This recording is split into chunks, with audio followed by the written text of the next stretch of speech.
Mataas pa ang araw, ngunit gising na si Aling Rosa.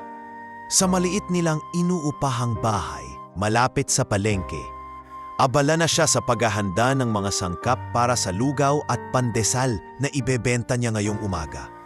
Sa maliit na mesa, nakahilera ang malalaking kaldero, mga mangkok at kutsara na pinakinang pa niya kagabi. Habang pinapainit ang sabaw ng lugaw, kumakanta siya ng paborito niyang kundiman. Isang paraan para mawala ang bigat sa dibdib tuwing maghapon na naman siyang magbabanat ng buto. "Ma, tulungan na kita," bati ni Marco, ang panganay, habang bitbit ang basket ng itlog. Kagagaling lang niya mula sa malapit na tindahan ng kaibigan para bumili ng dagdag na sangkap. "Sige anak, pakiayos na lang yan sa tabi. Mamaya baka dumagsa na naman ang mga suki," tugon ni Aling Rosa, sabay hagod ng palayok para hindi dumikit ang kanin. Maya-maya'y lumabas din si Elias, pangalawang anak, dala ang supot ng asukal at kape. "Ma," sabi ng tindera sa kanto, "magmimisa daw si Father Boy mamayang alas 7. Baka dumami ang tao sa palengke pagkatapos." "Nako, mabuti yan," sagot ni Aling Rosa na may ngipi. "Mas marami tayong matutulungan na mag-almusal bago sila maglakad pa uwi." Si Benjo naman, ang bunso, ay tahimik lang na nakaupo sa gilid habang nagbabalat ng itlog na maalat. "Ma, pwede ba akong sumamang mamaya sa pwesto? Gusto kong magbenta rin." "Siyempre anak, lahat tayo magtutulungan," sagot ni Aling Rosa. Ramdam ang init ng pagmamahal sa pamilya. Paglabas nila mula sa maliit na bahay, dala-dala ang mga kaldero at basket. Sinalubong sila ng amoy ng bagong lutong tinapay mula sa kabilang kanto, halong halakhak ng mga kapitbahay at ingay ng mga tricycle na nagmamadali. Ang palengke ng San Isidro ay puno ng kulay at ingay tuwing umaga. Mga tindang gulay na sariwa pa, mga isdang kumikintab sa yelo at tawaran ng presyo sa pagitan ng mamimili at tindera. Pagdating sa pwesto, agad silang nagsimula. Si Marco ay nag-aabot ng mangkok ng lugaw sa mga suki. Si Elias naman ang tagasalok ng kape at tsaa at si Benjo ang tagaabot ng sukli. Si Aling Rosa, sa gitna ng lahat, ay masayang kumakausap sa mga parokyano. "Rosa, dagdagan mo naman ang sabaw ha? Alam mo namang mahilig ako sa mainit?" Iro ni Mang Tonyo, isa sa mga pinakamatagal ng suki. "Opo, Mang Tonyo, hehe, para sa inyo extra special," sagot ni Aling Rosa, sabay abot ng mangkok na umaapaw sa lugaw. Sa kabilang mesa, isang ginang ang nagmamadaling kumain. "Rosa, salamat ha, kung hindi sa lugaw mo baka wala akong kain ngayong umaga. Naubusan na kasi ng bigas sa bahay," sabi nito habang nahangiti. "Maliit na bagay yon, Ate Lisa. Basta't kaya ko, tutulong ako," tugon ni Aling Rosa. Lumipas ang ilang oras at lalong dumami ang tao sa pwesto. Hindi lang dahil sa masarap ang pagkain, kundi dahil kilala si Aling Rosa bilang isang mabuting kaibigan at tapat na tindera. Kahit mahirap ang buhay, marunong siyang makisama at magbigay ng malasakit. Ngunit sa likod ng mga ngiting iyon, may bigat siyang tinatago. Matagal na niyang pangarap na magkaroon ng sariling pwesto. Hindi lang basta mesa sa gilid ng palengke, kundi isang maliit na tindahan na may bubong at pader. Lalo na't tumataas ang renta at palaging may panganib na mapaalis sila kapag may bagong proyekto ang munisipyo. Isang gabi, matapos magsara, habang nagbibilang ng kinita, kinausap niya ang mga anak. "Mga anak, balang araw gusto kong may sarili tayong tindahan. Yung hindi tayo nangangamba na baka bigla tayong mapaalis. Pero para mangyari yon, kailangan nating mag-ipon. Ma, tutulungan ka namin," seryosong sabi ni Marco. "Kapag nakapagtapos ako ang bahala sa gasto sa bahay. Ma, kahit ako, mag-iipon din ako," dagdag ni Elias. "Sa ngayon, pwede akong maghanap ng part-time kapag weekend." Tahimik lang si Benjo, pero hinawakan niya ang kamay ng ina at ngumiti. "Kaya natin yan, Ma." Mula noon, mas naging masigasig ang magkakapatid. Laging maaga silang gumigising, kahit paminsan ay umaabot ng gabi ang gawaing pang-eskwela. Si Marco ay natutong mag-budget para hindi masayang ang kita. Si Elias naman ay marunong nang mag-ayos ng gamit at maglinis ng pwesto. Si Benjo, kahit bunso, ay natutong sumagot sa mga order at mumiti sa mga parokyano. Sa bawat araw na lumilipas, unti-unti nilang naitataguyod ang simpleng pangarap. Ngunit sa mundo ng palengke, hindi lahat ay masaya para sa tagumpay ng iba. May mga mata na lihim na nakamasid, may mga bibig na bumubulong ng inggit, at sa katahimikan ng gabi, may mga planong hindi pa nila alam na sisira sa kanilang pinaghirapan. Ngunit sa ngayon, wala pa silang alam sa mga panganib na darating. Ang tanging alam lang nila, magkasama sila, may pangarap silang hinahabol, at may pagmamahalan silang hindi matitinag. At para kay Aling Rosa, yun na ang pinakamahalaga. Sa ilalim ng kumukutitap na ilaw ng palengke, magkahawak-amay silang umuwi. Dala ang pagod pero mas marami ang saya. Ang simpleng lugaw at pandesal, para sa kanila ay hindi lang paninda. Ito ang susi sa kanilang pag-asa. Sa kabilang dulo ng bayan, sa isang malapalasyong mansyon na napapalibutan ng matataas na pader at bakal na gate, naninirahan ang pamilyang Altamirano. Kilala sila hindi lamang sa San Isidro, kundi maging sa mga karatig probinsya dahil sa kanilang negosyo sa agrikultura at resort. Ang mga produkto nila ay binebenta sa malalaking supermarket at ang kanilang resort ay dinadayo ng mga turista mula sa siyudad. Si Don Emilio Altamirano, ang ama, ay kilala bilang isang matapang at istrikto na negosyante. Sa tuwing lalabas siya sa publiko, laging nakasuot ng mamahaling barong o imported na suit. Malakas ang kanyang boses at sanay siyang may sumusunod sa lahat ng inuutos niya. Sa negosyo, walang lugar para sa kahinaan. Yan ang paborito niyang linya tuwing kausap ang mga tauhan. Para sa kanya, ang mga mahihirap ay dapat manatili sa kanilang lugar at hindi dapat umakyat sa antas ng mga may kaya. Ang kanyang asawa, si Senyora Beatriz, ay tahimik ngunit may mapanuring mga mata. Hindi siya basta kumikibo sa usapan, ngunit ramdam ang kanyang presensya sa bawat pagtitipon. Malaki ang tiwala niya sa pagpapalakain ng kanilang nag-iisang anak na babae, si Clarice, at madalas ay hinahayaan na lang niya ang anak sa mga gusto nito, sa paniniwalang makakabuti iyon sa anyang kumpiyansa. Si Clarice Altamirano, 22 taong gulang, ay lumaki sa karangyaan. Hindi niya kailanman naranasan ang maglakad sa init ng araw para mamalengke, maghintay ng suki o mag-alala kung may kakainin kinabukasan. Ang buhay niya ay puno ng party, shopping sa mga mamahaling mall sa siyudad, at pagpunta sa mga exclusive na beach resort. Lahat ng gusto niya, ibinibigay ng kanyang mga magulang. Mula sa latest na gadget hanggang sa designer bags na libo-libo ang halaga. Isang umaga, habang kumakain ng almusal sa kanilang malawak na veranda, binanggit ni Senyora Beatriz ang plano nilang magdaos ng charity event para sa kanilang kumpanya. Clarice, anak, kailangan mong tumulong mamaya sa pamimili ng mga produkto para sa event. Alam mo namang para sa imahe ng pamilya natin iyon. Wika niya habang nilalagyan ng kape ang tasa ng anak. Napaikot ang mata ni Clarice bago sumagot. Mom, can't we just have the staff do it? Alam mo namang busy ako. May lunch date ako with my friends. Sumingit si Don Emilio at mariing nagsalita. Clarice, makakabuti sa'yo na minsan ay ikaw mismo ang tumitingin sa mga pinamimili natin. Kahit gaano kayaman, dapat alam mo ang kalidad ng produktong inilalabas ng kumpanya natin. Besides, good PR yan para sa press. May mga photographer na susunod sa'yo mamaya. Napapuntong hininga si Clarice at sumang-ayon, bagaman halata sa tono ng kanyang poses ang pagkabad trip. Fine, pero I'm not staying there the whole day. I'll pick the best, then aalis na ako.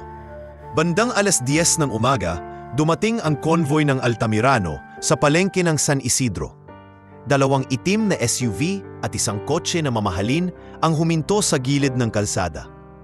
Bumaba si Clarice, suot ang mamahaling salamin sa mata, puting dress na halatang hindi bagay sa lugar at sapatos na imported. Agad siyang napansin ng mga tao. May ilan na napatingin dahil sa ganda at yaman na dala ng kanyang presensya. Ngunit may ilan din na napailing dahil halatang hindi siya sanay sa ganitong paligid. Kasama niya ang 2 personal assistant at isang driver na bitbit ang mga eco bag na may logo ng kumpanya nila. Habang naglalakad sa gitna ng palengke, hindi niya maiwasang mapangiwi sa amoy ng isda at karne. Bakit ba ako pumayag dito? Bulong niya sa isa sa mga asistan. Habang iniikot ang ilang stalls, napansin niya ang isang pwesto na napapalibutan ng maraming tao. Mula sa malayo, nakita niya ang mga kalderong umaaso. Mga mangkok ng lugaw na iniabot ng isang babaeng may malumanay na ngiti at mga anak nitong masigla sa pagtulong. Hindi niya alam kung bakit, pero parang may kirot sa kanyang pride nang makita ang kasiyahan sa pwesto na iyon. Miss Clarice, gusto niyo bang dito tayo bumili ng snacks para sa event? Tanong ng isang asistan. Tiningnan niya ng mabuti ang tindera, si Aling Rosa, at bahagyang kumunot ang noo. Hindi, too common, sagot niya, may halong pagmamaliit sa boses. Pero hindi niya mapigilan ang sarili na manatiling nakatayo roon, pinagmamasdan kung bakit ang daming bumibili sa lugar na iyon. Habang nakapila ang isang suki, hindi sinasadyang magtagpo ang kanilang mga mata ni Aling Rosa. Numiti ang tindera at marahang nagtanong, "Miss, gusto niyo bang tikman? Baka magustuhan ninyo?" Ngunit imbes na ngumiti pabalik, tumaas ang kilay ni Clarice. "No thanks, I don't eat street food." Tumalikod siya agad, ngunit hindi niya namalayang naiwan sa kanya ang isang damdamin. Halo ng inis at pagka-curious kung bakit tila masaya ang babaeng iyon kahit halatang hindi marangya ang buhay. Pagbalik sa mansyon, kinuwento ni Clarice sa ina ang nakita niya. "Mom, I don't get it. There's this woman in the market. Parang ang daming bumibili sa kanya. Lugaw lang naman ang binibenta, pero parang big deal siya sa mga tao." Mumiti si Señora Beatriz. "Some people are content with so little, Hija. They find happiness in things we take for granted." Ngunit para kay Clarice, ibang pakahulugan ang pumasok sa isip niya. Or maybe, they just don't know any better, bulong niya sa sarili. Sa gabing iyon, habang nakahiga sa malambuy niyang kama, paulit-ulit bumabalik sa isip niya ang imahe ng pwesto ni Aling Rosa. Hindi pa niya alam kung bakit, pero may gumagalaw na inggit sa kanyang puso. Isang damdaming unti-unting magtutulak sa kanya na gumawa ng isang bagay na magpapabago sa takbo ng buhay ng tindera sa palengke. Isang araw ng Sabado, mas maaga pa kaysa karaniwan, ay abala na si Aling Rosa at ang kanyang mga anak sa pwesto. Ang amoy ng mainit na lugaw at bagong lutong pandesal ay humahalo sa simoy ng umaga at ang pila ng mga suki ay nagsisimula ng humaba. Ang mga tawanan at tawaran ng presyo mula sa iba't ibang tindahan ay parang musika sa palengke. Sa gitna ng abalang iyon, hindi inaasahan ni Aling Rosa na muli niyang makikita si Clarice. Dumating ito, suot ang isang mamahaling jumpsuit at may hawak na maliit na handbag na halatang imported. Kasama niya ang dalawang assistant na bitbit ang mga pinamili nilang gulay at prutas mula sa ibang tindahan. Ang tingin ni Clarice ay parang dumaan lang siya roon para sumilip, ngunit may kakaibang kintab sa kanyang mga mata na parang naghahanap ng pagkakataong iparamdam ang kanyang presensya. Nasa harap ng pwesto ni Aling Rosa si Mang Tonyo, isa sa mga pinakamatagal ng suki at kasalukuyang nakapila para bumili ng lugaw. "Rosa, dagdagan mo ng sabaw ha?" sabi nito habang nakangiti. "Opo, Mang Tonyo," masiglang sagot ni Aling Rosa habang inilalagay ang mainit na lugaw sa mangkok. "Para sa inyo, extra special." Ngunit bago pa man maibigay ang lugaw kay Mang Tonyo, biglang nagsalita si Clarice mula sa gilid. "Excuse me, pwede bang mauna ako? Nagmamadali ako." Napalingon ang mga tao sa pila. Tahimik na sumulyap si Mang Tonyo kay Clarice at marahang umiling. "Miss, pasensya na pero matagal na akong nakapila." Magalang na sabi niya. Umangat ang kilay ni Clarice. "So what? Mas importante ang oras ko. Isa lang naman ang bibilhin ko." Sa puntong iyon, nagsalita si Aling Rosa. Mahinahon ang boses. "Pasensya na po, miss. Pero may pila po tayo dito para maging patas sa lahat." Parang lalo pang uminit ang mukha ni Clarice sa narinig. "Patas? Alam mo ba kung sino ako?" "Pasensya na po, hindi ko po kayo kilala." Mahinahong tugon ni Aling Rosa.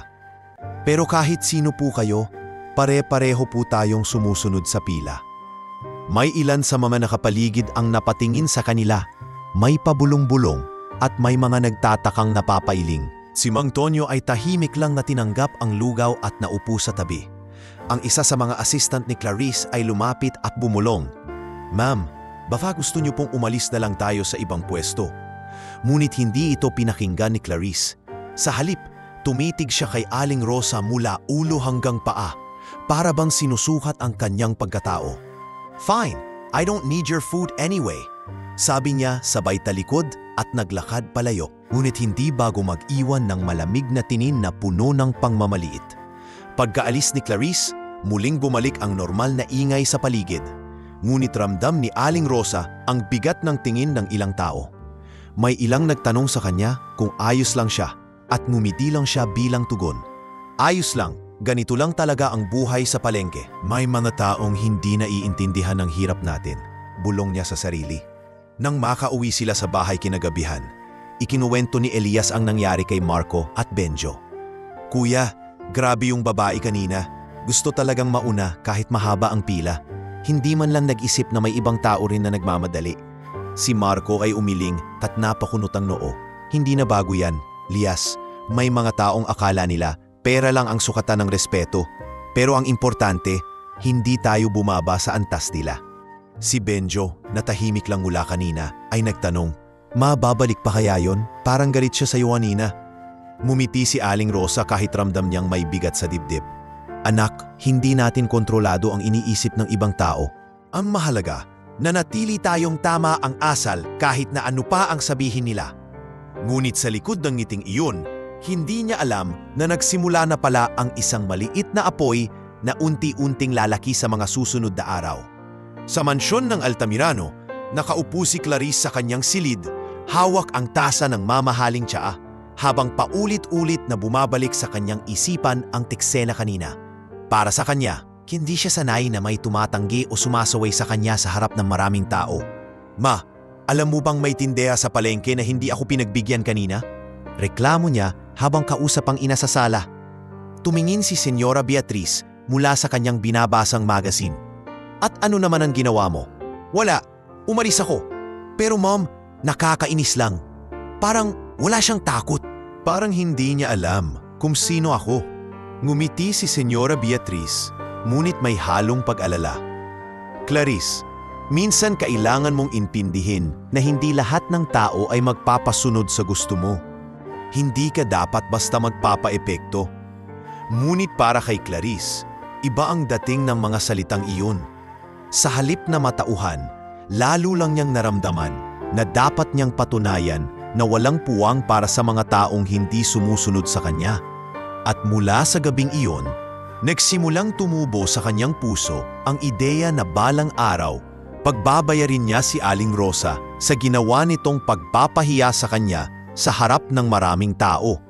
Sa kabilang banda, si Aling Rosa ay patuloy pa rin sa kanyang pang-araw-araw na gawain sa palengke, hindi alintana ang paparating na unos.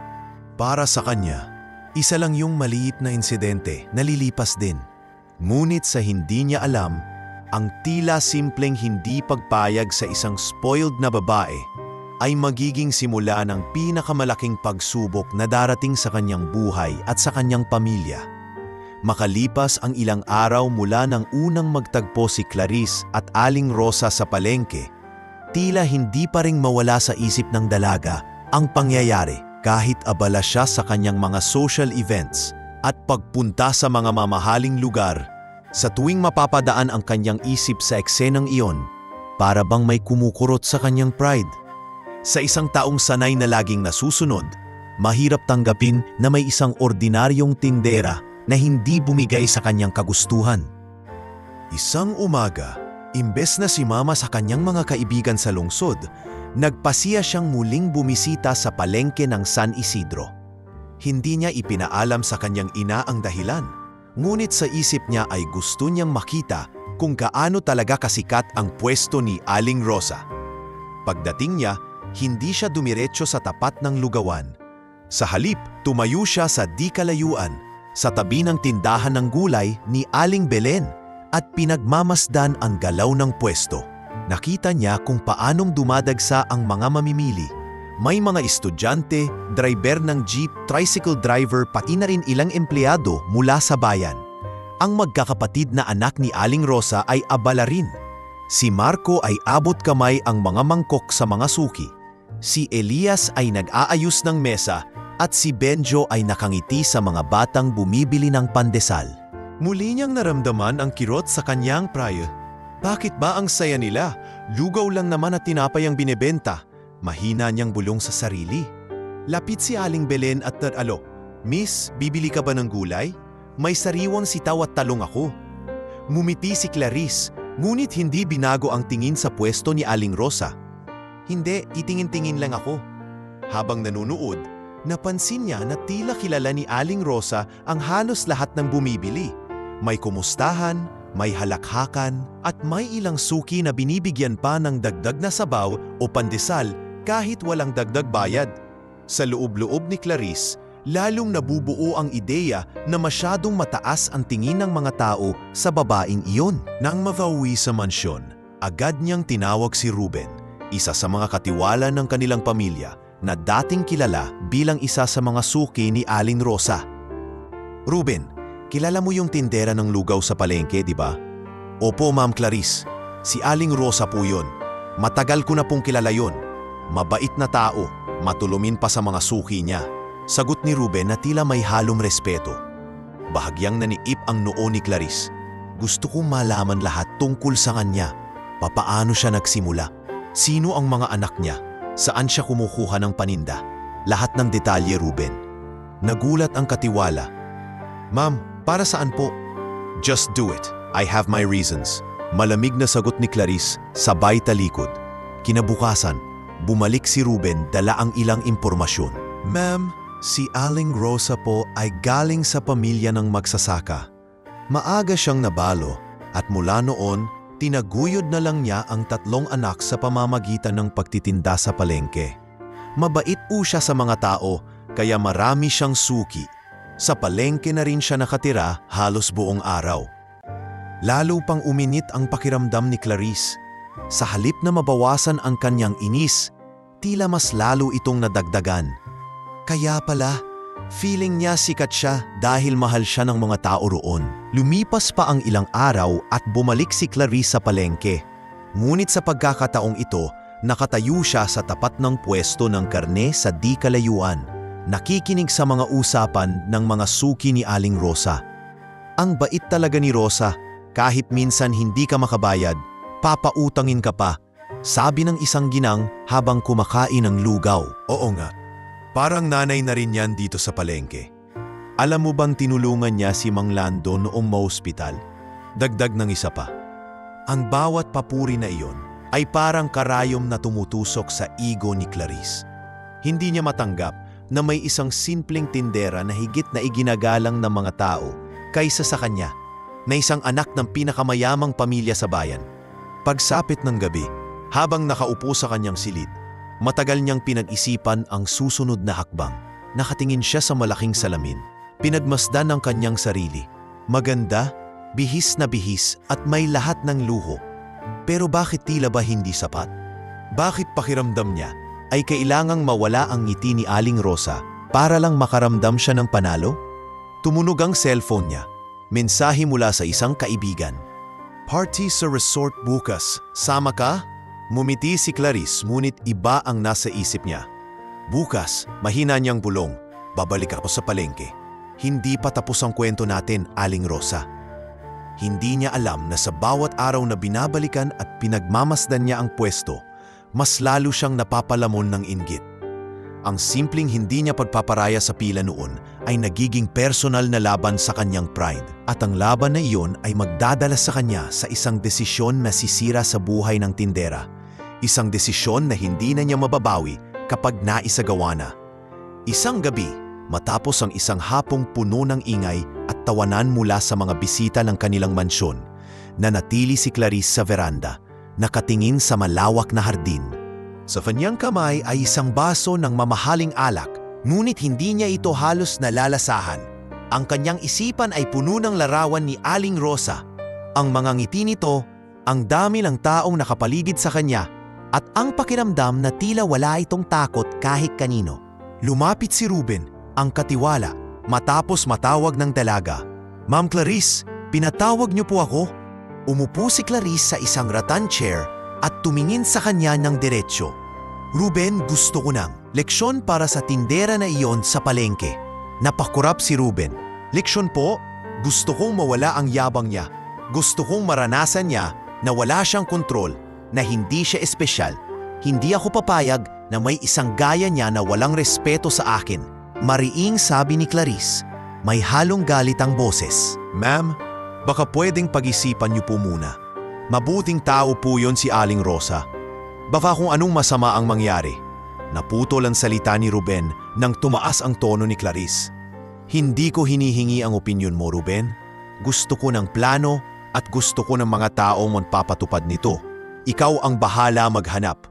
Sa sumunod na araw, nakipagkita si Ruben sa dalawang matagal na niyang kakilala mula sa isang lumang bodega sa labas ng bayan, sina Buyet at Lando, kilalang gumagawa ng maruruming trabaho para sa pera.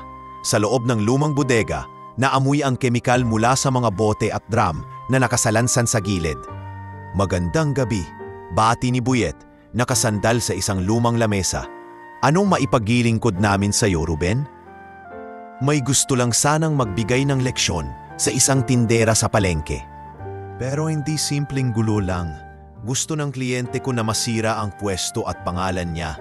Paliwanag ni Ruben, medyo nag-aalinlangan pero tinutupad ang utos. Napangisi si Lando at tumango sa mga bote sa gilid.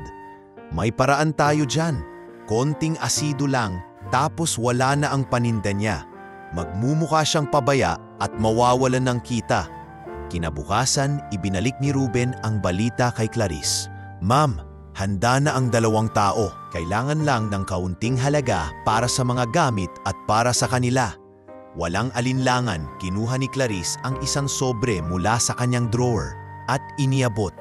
"Siguraduhin mong malinis ang trabaho. Ayokong may makakakilala sa kanila."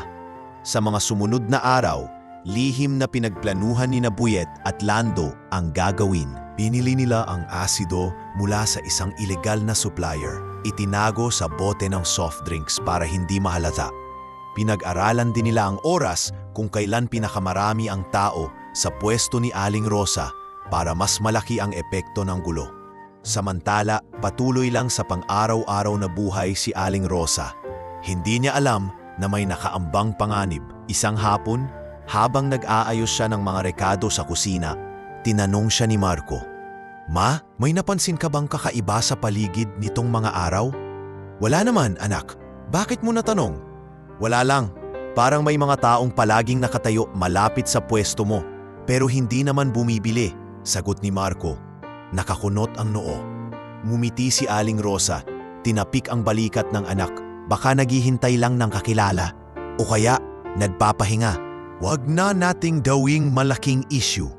Ngunit sa likod ng masayang kalakaran sa palengke, may tahimik na paggalaw. Isang madaling araw, bago pa magsimulang magbenta si Aling Rosa, nakita ni Buyet at Lando na nagsisimula na ring magbukas ang ibang tindahan. Nakasuot sila ng simpleng damit at may sombrero para hindi madaling makilala. Sa isang tabi, inilabas ni Lando ang bote ng soft drinks na may asido. "Sigurado nga dito, Buyet?" tanong ni Lando habang nakatingin sa paligid. "Oo, gagawin lang nating mabilis para walang makakita. Pagkatapos nito, tapos na ang problemang boss natin," sagot ni Buyet. Naglakad sila papunta sa pwesto ni Aling Rosa na para bang bibili lang. Sa mesa, nakita nila ang mga nakahandang kaldero, mangkok at sangkap. Habang kunwari naghahanap ng bibilhin, unti-unting binuksan ni Buyet ang bote. Sa oras na iyon, papalapit na rin mula sa kabilang kanto si Elias. Dala ang supot ng bagong giling na kape. Hindi niya pa alam na ilang segundo na lang at magbabago ang umagang iyon. "Bilis, ibuhos mo na!" bulong ni Lando. Kita ang kaba sa kanyang mukha. Isang iglap, itinapon ni Buyet ang laman ng bote sa isang bahagi ng mesa at sa ilang nakabukas na kaldero. Kumalat ang matapang na amoy ng kemikal at may ilang tao na napaubo. Tumilapon ang ilan sa mga kutsara at mangkok at ilang sangkap ang nasira. Nagsigawan ang mga nakakita at mabilis na tumakbo palayo sina Boyet at Lando. Naglaho sa likod ng makikipot na eskinita. Sa gitna ng kaguluhan, mabilis na lumapit si Elias sa ina. "Ma, anong nangyari?" Halos manginig si Aling Rosa habang pinupunasan ng mesa gamit ang basang-basahan. "Elias, may nagtapon ng kung anong kemikal sa paninda natin. Nasira ang mafalugaw at tinapay. Wala na tayong maibebenta ngayon." Nagsimulang mag-usap-usap ang mga tao sa paligid. May ilan na agad umalis para hindi maapektuhan ng amoy. At may iba na gustong tumulong, ngunit halatang natatakot sa maaaring panganib. Sa kabila ng lahat, pilit pinakalma ni Aling Rosa ang sarili. Ngunit sa kabilang bahagi ng bayan, nakaupo si Clarice sa loob ng kanyang silid. Hawak ang cellphone habang binabasa ang mensahe mula kay Ruben. Tapos na. Isang ngiti ang sumilay sa kanyang labi. "Tignan natin ngayon, Aling Rosa, kung paano pangingiti sa harap ng mga tao."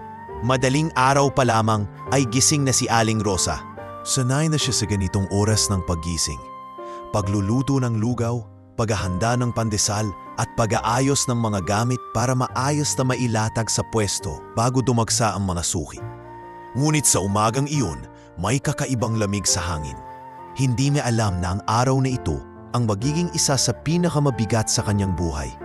Habang iniaayos niya ang mga kaldero sa mesa, nagbilin siya sa panganay na si Marco. "Anak, mauna ka nang magbukas ng pwesto. Susunod na lang ako pagkatapos kong ayusin itong mga kape." "Opo ma, ako na rin ang magbubukas ng mga upuan," sagot ni Marco habang bitbit ang ilang plastic chair. Si Elias naman ay umalis sandali para bumili ng dagdag na itlog sa kabilang kanto, habang si Benjo ay nag-aayos ng mga tinapay sa basket. Maaliwalas ang umaga at may ilang mga suki nang naglalakad papunta sa palengke. Wala ni isa sa kanila ang nakakaalam na sa loob ng ilang minuto, magbabago ang lahat. Mula sa di kalayuan, dumating ang dalawang lalaki na hindi pamilyar sa karamihan sa palengke. Nakasuot sila ng simpleng damit at baseball cap na halos tinatakpan ng kanilang mukha. Bitbit ng isa sa kanila ang isang bote ng soft drinks na kulay amber ang laman. Isang bote na walang ibang laman kundi puro kemikal na kayang sirain ang kahit anong tamaan nito. Sa gilid ng palengke, si Boyet, isa sa mga lalaki, ay nagkunwaring nagmamasid sa mga kalakal. "Ayos, konti pa lang ang tao. Mabilis lang ito," bulong niya sa kasama, si Lando. "Ano, sabay tayo?" tanong ni Lando habang palingalinga sa paligid. "Pagkasabi ko ng ngayon, ibuhos mo na rin sa kabilang mesa," tugon ni Boyet. Sa oras na yon, abala si Aling Rosa sa pagtanggap ng bayad mula sa isang suki.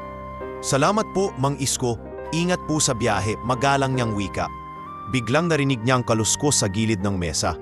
Paglingon niya, nakita niya ang isang kamay na mabilis na ibinubuhos ang laman ng bote sa ibabaw ng mga kaldero. "Hoy! Ano yan?" sigaw niya ngunit huli na. Umaningasaw ang matapang na amoy ng asido. Kumalat ito sa mesa, tumama sa mga kaldero ng lugaw at umusok ang ilang bahagi ng kahoy na patungan. Napaurong si Aling Rosa at nadaplisan ng kaunti sa kanyang kamay. "Aray!" napasigaw siya at agad napansin ng mga tao ang nangyari. "May asido! Lumayo kayo!" sigaw ng isa sa mga nakakita. Nagsitakbuhan ang ilang mamimili. Bitbit ang kanilang mga anak. May ilan namang lumapit para tumulong, ngunit agad ding umatras nang maramdaman ang hapdi sa hangin mula sa kemikal. Si Marco, na nasa kabilang gilid ng pwesto, ay dali-daling lumapit sa ina. "Ma, anong nangyari?" "May nagtapo ng kung anong kemikal sa paninda natin," hingal na sagot ni Aling Rosa habang pinupunasan ang sugat sa kamay gamit ang malinis na tela. Si Elias, nakararaping lang mula sa pagbili ng itlog, ay naabutan ang eksena. "Sino gumawa nito?" sigaw niya habang lumilingalinga sa paligid. Ngunit mabilis na naglaho sina Boyet at Lando. Tumakbo papasok sa makipot na eskinita sa likod ng palengke. Wala ni isa ang nakahabol dahil sa gulat at takot. Ang ilang kaldero ay tuluyang nasira, hindi na maaaring gamitin. Ang mga tinapay na bagong hango ay natalsikan din ng kemikal at napilitan silang itapon. Halos lahat ng paninda ay wala na at ang kita para sa buong araw ay nawala rin. Lumapit si Benjo, halata ang takot sa muka. "Ma, wala na tayong mabebenta. Paano na tayo?" Hinaplos ni Aling Rosa ang ulo ng bunso. "Ayos lang, anak. Ang mahalaga, ligtas tayong lahat. Kaya natin itong lampasan." Ngunit sa loob-loob niya, ramdam niya ang panghihina. Isang buong araw na trabaho at puhunan ang nawala sa isang iglap. Lumapit ang ilang tindera mula sa katabing pwesto. "Rosa, nakita mo ba kung sino? May ideya ka ba?" tanong ni Aling Belen. Umiling si Aling Rosa. "Hindi ko sila kilala, pero parang may narinig akong boses. Mabilis love ang lahat." May isa pang tindera ang nagsabi, "Baka may kinalaman yan sa insidente mo dati sa anak ng Altamirano. Nabalitaan naming may nakaaway ka raw." Napatingin si Marco sa ina. "Ma, baka nga, hindi kaya?" Pinuton siya ni Aling Rosa. "Huwag tayong magbibintang ng walang ebidensya. Pero mag-iingat tayo mula ngayon." Sa buong maghapon, imbes na magbenta, abala sila sa paglilinis at pagtatapon ng mga nasirang gamit. Inalok ng ilang kapit tindera si Aling Rosa ng pagkain at tubig, ngunit ramdam pa rin niya ang kirot sa kamay at ang bigat sa dibdib. Habang nag-aayos ng natitirang gamit, lumapit si Elias sa kanyang mga kapatid. "Hindi ako papayag na walang gawin. Hahanapin ko ang gumawa nito." "Tama ka," dagdag ni Marco. "Hindi lang ito basta gulo. Sinadya nila ito para saktan si Mama at sirain ang hanap buhay natin." Tahimik lang si Benjo, ngunit bakas sa kanyang mga mata ang galit na hindi niya maipaliwanag. Pagsapit ng gabi, umuwi silang pagod at halos walang kinita. Sa kanilang maliit na bahay, habang naghahapunan ng tinapay at kape, muling nag-usap ang magkakapatid. "Ma, kahit anong sabihin mo, hindi ito dapat palampasin," mariing sabi ni Marco. "Anak, alam ko, pero kailangan nating mag-ingat. Hindi tayo mayaman. Wala tayong kapangyarihan tulad ng iba. Pero may isa tayong meron, katotohanan," sagot ni Aling Rosa, mahigpit ang kapit sa tasa ng kape. Sa mansyon ng Altamirano, samantala, napaupo si Clarice sa kanyang silid, hawak ang telepono at nakangiti habang binabasa ang mensahe mula sa hindi kilalang numero. Tapos na, malinis ang trabaho. Nagbuntong hininga siya at tiningnan ang kanyang refleksyon sa salamin. "Tignan natin ngayon, Aling Rosa, kung makakabangon ka pa." Mabigat ang katahimikan sa palengke kinabukasan. Kahit bukas ang mga tindahan, ramdam ang kakaibang lamig ng umaga para kay Aling Rosa. Hindi siya makapaniwala na isang araw lang ang lumipas mula nang masira ang halos lahat ng kanyang paninda. Pero tila ang bigat ay parang lumipas na ang isang taon. Maaga pa lang ay nasa pwesto na siya, hindi para magbenta, kundi para linisin at tingnan kung alin sa mga gamit ang maaari pang iligtas. Ang mga kalderong hindi na tinamaan ng kemikal ay kanyang pinakuluan sa tubig para matiyak na ligtas gamitin. Ngunit kahit anong gawin niya, malinaw sa kanya na malaki ang lugi sa araw na iyon. Napaupo siya sa isang plastik na upuan at napatingin sa mga kamay na may bahid pa ng pamumula mula sa hapdi ng kemikal. Hindi niya namalayang tumulo ang luha sa kanyang pisngi. Sa isip niya, bakit kailangang umabot sa ganito? Wala naman siyang ginawang masama para magkaroon ng ganoong kalupitan. Lumapit si Mang Isko, isa sa kanyang mga matagal nang suki. "Rosa, kaya mo pa ba? Alam kong mabigat ang pinagdadaanan mo ngayon. Kung gusto mo, tutulungan kitang makipag-usap sa kapitan para masampahan ng kaso ang gumawa nito." Nagpahid si Aling Rosa ng luha at mahina ang boses na sumagot. "Salamat po, Mang Isko, pero wala akong sapat na ebidensya. Paano kung mas lalo lang tayong masaktan?" Habang kausap niya si Mang Isko, dumating si Elias, hingal at halatang nagmamadali. "Ma, nabalitaan ko sa mga kaibigan ko, may nakakita raw sa 2 lalaki na tumakas kahapon, pero ayaw nilang magsalita. Natatakot sila." Napabuntong hininga si Aling Rosa. "Hindi ko sila masisisi. Anak, malalaki ang koneksyon ng taong nasa likod nito." Nang marinig ito, napakuyom ng kamao si Marco. Kung ayaw nilang magsalita, tayo mismo ang kikilos. Hindi pwedeng palaging ganito. Hindi lang ito basta negosyo. Ma, ininsulto nila tayo. Ginawa nila tayong walang laban. Umiling si Aling Rosa. Pilit na pinapakalma ang mga anak. Hindi tayo pwedeng magpadalos-dalos. Ang importante, ligtas tayong lahat. Ngunit sa kabila ng mga salitang iyon, dama rin niya ang apoy ng galit na unti-unting lumalalim sa kanyang puso. Bandang tanghali, habang patuloy niyang pinupunasan ang mesa, nilapitan siya ng isa pang suki, si Ate Lisa. Rosa, tanggapin mo to. Konting tulong lang para makapagsimula ka uli. Inabot nito ang isang sobre na may lamang ilang daang piso. Naku, Ate Lisa, hindi ko matatanggap to. Halos naiiyak na sabi ni Aling Rosa. Rosa, hindi ito utang. Ito'y galing sa ilang mga kaibigan dito sa palengke. Lahat kami gusto kang tulungan. Hindi kami papayag na mawala ka dito. Mariing sagot ni Ate Lisa. Napahagulhol si Aling Rosa at mahigpit na niyakap si Ate Lisa. Salamat. Salamat sa inyong lahat. Hindi ko alam kung paano ko kayo mababayaran sa kabutihan nyo. Kinahapunan, dumating si Benjo mula sa eskewalan. Sa kanyang batang tinig, may halong lungkot ang tanong, Ma, hindi na ba tayo magbebenta ng lugaw?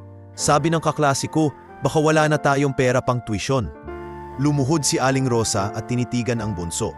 Anak, magbebenta pa rin tayo kahit anong mangyari. Hahanap tayo ng paraan, hindi tayo susuko.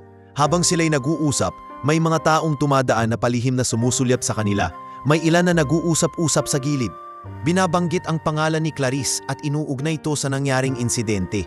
Ngunit walang gustong lumapit ng diretso at magsabi.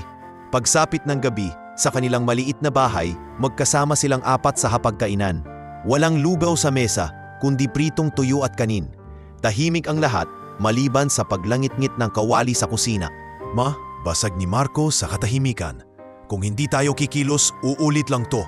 Hindi ko alam kung paano, pero kailangan nating maghanap ng paraan para makuha ang hustisya. Marco, naiintindihan ko ang galit mo, pero tandaan mo, wala tayong kalaban-laban sa mayayaman at makapangyarihan kung wala tayong sapat na ebidensya. Sagot ni Aling Rosa, tinatapik ang kamay ng panganay. Ma, baka oras na para kumilos tayo bilang pamilya, singit ni Elias. Hindi lang para sa negosyo, kundi para sa pangalan natin. Hindi pwedeng may tumapak sa atin ng ganito lang. Tahimik lang si Benjo, ngunit bakas sa kanyang mga mata ang determinasyon. Alam niyang kahit siya ang bunso, handa siyang gumawa ng paraan para makatulong. Habang natutulog ang magkakapatid, mag-isa si Aling Rosa sa kusina, hawak ang tasa ng kape. Tinitigan niya ang mga kamay na may bakas pa ng pamumula. Sa kanyang puso, humihingi siya ng tulong sa Diyos. Panginoon, bigyan mo po kami ng lakas. Hindi ko alam kung paano, pero ayokong simuko. Hindi lang ito tungkol sa akin, kundi para sa mga anak ko. Sa mansyon ng Altamirano, samantala, abala si Clarice sa pag-scroll sa kanyang social media. Nakikitang kumakalat ang balita tungkol sa nangyari sa pwesto ni Aling Rosa. May mga taong nagkokomento ng galit, may mga naaawa, at may ilan na nagsasabing baka may kinalaman ang mga taong may impluensya sa bayan. Napangiti siya nang mapansin na walang pangalan niya ang nababanggit ng direkta. Perfect! Mahina niyang sambit bago isinara ang kanyang telepono at nahiga sa malambot na kama. Ngunit sa ilalim ng ngiping iyon, hindi niya alam na ang mga taong minamaliit niya ay nagsisimula ng mag-alsa sa tahimik.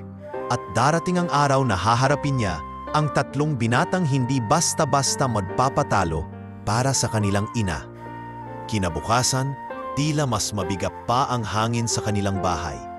Hindi pa man sumisikat ng lubusan ng araw, gising na si Marco. Tahimik siyang nakaupo sa maliit na balkonahe, nakatitig sa malayo habang iniisip ang mga nangyari. Ramdam niya ang hapdi ng sugat sa kamay ng kanilang ina at ang kawalan nito ng kita kahapon. Para sa kanya, hindi lang negosyo ang sinira ng mga salarin, kundi pati dignidad ng kanilang pamilya. Lumapit si Elias, bit-bit ang 2 tasa ng kape.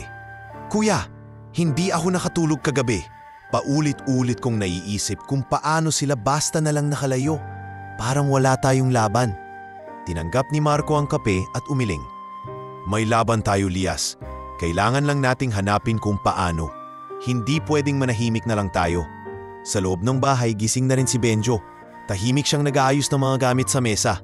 Pero ramdam ng dalawang kuya na mabigat din ang loob ng bunso. Tulungan na lang po kitang mag-ayos ng natira sa pwesto. Alok ni Benjo habang nakatingin sa ina. Ngumiti si Aling Rosa, pilit tinatabunan ng lungkot. Salamat anak, pero magpahinga ka muna. May pasok ka pa. Ako na ang bahala. Hindi na sumagot si Benjo.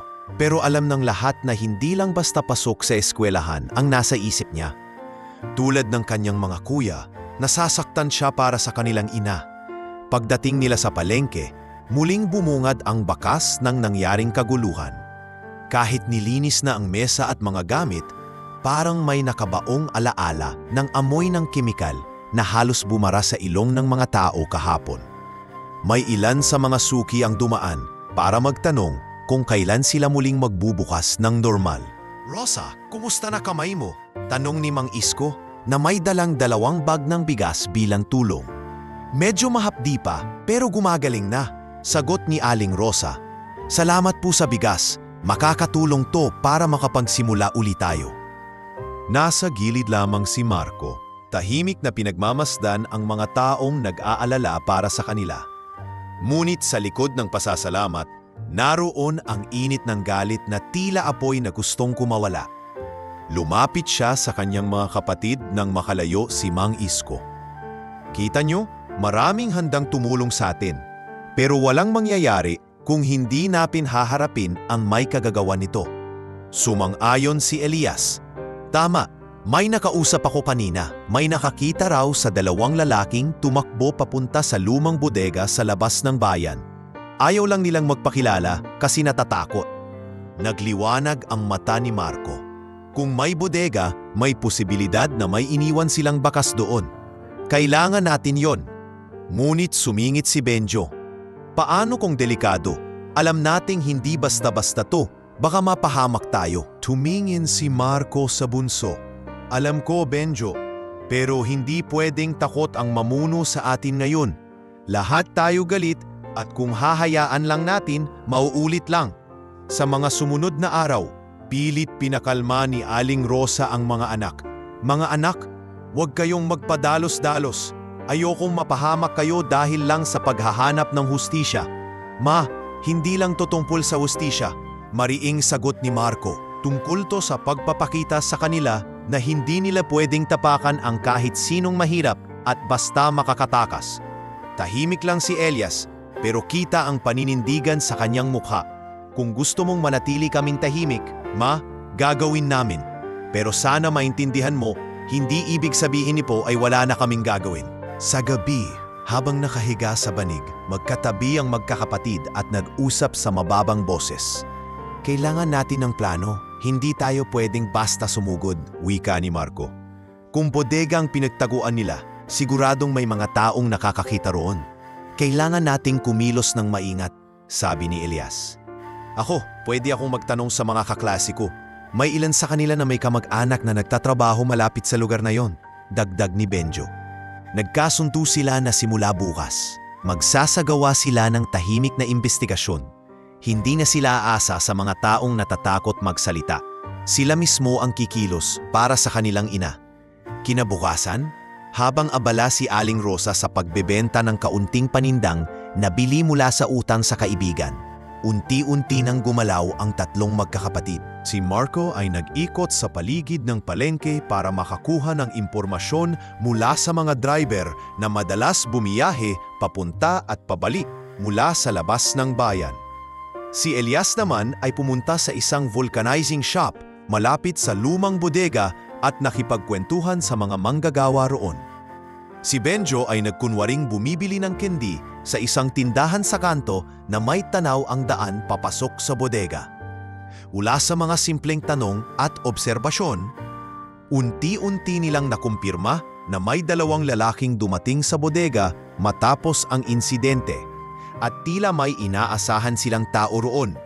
May nagsabi pang may dumating na isang mamahaling SUV bago sila tuluyang umalis. Pagbalik sa bahay, ibinahagi nila ang mga nalaman kay Aling Rosa. "Ma, may leads na tayo," masiglang sabi ni Elias. May nakita raw na SUV na dumating sa bodega pagkatapos nilang magtago ron. Napatingin si Aling Rosa sa kanyang mga anak. Halata ang pag-aalala. "Anak, mukhang malalim ang pinasok ninyo. Pero kung desidido kayo, gusto kong kasama ninyo ako sa lahat ng hakbang. Hindi ko kayang nakikita kayong kumikilos nang wala ako." Sa unang pagkakataon mula nang mangyari ang trahedya, nagkaroon ng bahid ng pag-asa sa pamilya. Ngunit kasama ng pag-asang iyon, mas lalong tumindi ang galit na kanilang nararamdaman. Para sa kanila, hindi lang ito basta personal na laban. Ito ay laban ng lahat ng inaapi na hindi marunong lumaban pabalik. At sa mga susunod na araw, ang galit na iyon ang magiging gatilyo para simulan nila ang hakbang na magbabalik sa kanila ng dignidad. Kahit ang kapalit ay ilagay ang sarili nila sa panganib. 2 linggo ang lumipas mula nang masira ang paninda ni Aling Rosa. Sa panahong iyon, halos araw-araw ay pilit nilang pinapabawi ang nawalang kita. Ngunit ramdam pa rin ang bigat ng pangyayari. Sa kabila nito, patuloy silang bumabangon at lalo lamang tumitibay ang kanilang samahan bilang pamilya. Isang Lunes ng umaga, may kakaibang sigla sa bahay. Si Marco na pansamantalang tumigil sa kanyang pag-aaral sa criminology para tulungan ang pamilya ay bumangon ng mas maaga kaysa dati. Balak niyang ibalik ang ilang naiwan niyang gamit sa Maynila upang makapagpatuloy ng online classes habang tumutulong sa negosyo ng ina. Si Elias naman, na ilang buwan nang nagtatrabaho bilang mekaniko sa bayan, ay nagsabing lilipat muna siya ng trabaho para mas makalapit sa palengke at mas madali siyang makakatulong kay Aling Rosa. "Ma, may kaibigan ako sa terminal ng jeep. Pwedeng akong mag-boundary para dagdag kita habang nandito lang ako malapit," sabi niya habang nag-aayos ng bag. "Sigurado ka ba, Lias? Sayang naman ang pagiging mekaniko mo," wika ni Marco. Umiling si Elias. "Mas mahalaga muna sa akin na mabantayan si Mama at ang negosyo natin. Hindi ako mapapalagay kung alam kong may mga tao pa ring gustong manakit sa atin." Samantala, si Benjo, na noon ay bihirang magsalita tungkol sa kanyang mga plano, ay biglang nagsabi, "Mga kuya, may magandang balita ako. Nakakuha ako ng scholarship sa school. Full tuition yon at may allowance pa. Hindi nagagastos si Mama para sa akin." Napangiti si Aling Rosa sa gitna ng hapagkainan. "Salamat, Panginoon. Kahit papaano may magagandang nangyayari sa atin." Ngunit sa likod ng mga ngiti, naroon pa rin ang hindi matatawarang determinasyon ng 3 magkakapatid na ipagtanggol ang kanilang ina. Mula nang mangyari ang insidente, alam nilang hindi sapat ang maghintay lamang ng hustisya. Kailangan nilang kumilos. Kinahapunan, nagtipon sila sa maliit na sala. "Kailangan nating magkaisa," panimula ni Marco. "Ako gagamitin ko ang natutunan ko sa criminology para mag-imbestiga. Hindi man ako pulis, alam ko kung paano mangalap ng ebidensya. Sa akin naman gagamitin ko ang trabaho sa terminal para makakalap ng tsismis at impormasyon," dagdag ni Elias. "Alam mo naman, sa mga driver, mabilis kumalat ang balita. Ako makikinig sa mga kaklase ko at mga guro. Maraming nakakakilala sa pamilya Altamirano kahit sa eskwela. Baka may masabi silang hindi nila napapansin na mahalaga," wika ni Benjo. Tinitigan sila ni Aling Rosa. Halata ang pag-alala sa kanyang mga mata. "Mga anak, natatakot ako para sa inyo. Hindi biro ang kalaban natin. Kung totoo ngang konektado ang mayayamang yon sa nangyari, hindi natin alam kung hanggang saan sila kayang umabot." "Ma, hindi lang to laban mo." "Laban natin to," sagot ni Marco. "At hindi kami titigil hanggat hindi ka nakakakuha ng katarungan." Sa sumunod na araw, nagsimula na ang kanilang mga kani-kaniyang paraan ng pangangalap ng impormasyon. Si Marco ay pumunta sa ilang tindahan malapit sa lumang bodega at kinakausap ang mga may-ari. "Kumusta po, Nay? Nabalitaan niyo po ba yung 2 lalaking madalas magpunta dito ilang linggo na ang nakakaraan?" tanong niya sa isang tindera ng karne. "Ay, oo. Parang galing sila sa labas ng bayan. Minsan may kasamang SUV na mamahalin, pero hindi ko kilala kung sino ang sakay noon," sagot ng tindera. Samantala, si Elias ay nagkwento sa mga driver sa terminal.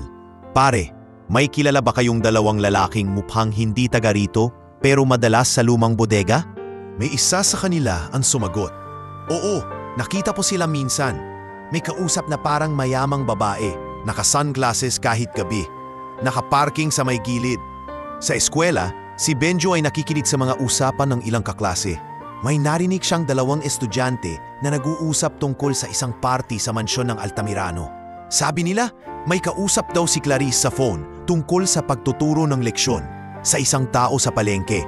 Bulong ng isa.